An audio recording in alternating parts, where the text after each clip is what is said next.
In this video, I am going to show you how to generate sitemap in WordPress. So let's get started. So to generate a sitemap in WordPress, we need to install a WordPress plugin. So from the WordPress dashboard, we are going to click on plugins and then click on add new. Now we are going to search for a plugin Yoast SEO.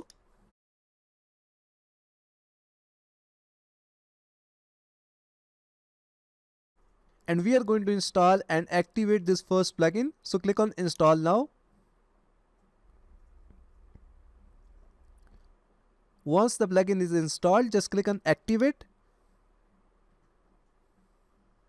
Now if you want to completely configure Yoast SEO on your website, then you can do it using first time configuration wizard.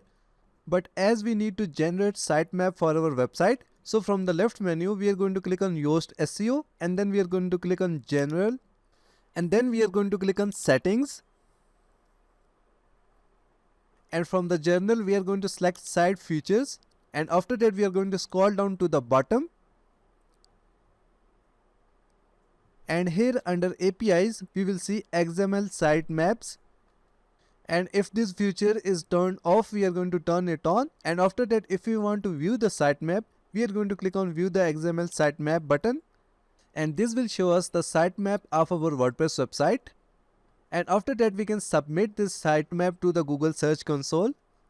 So that's it for today. Thanks for watching. Please like and subscribe.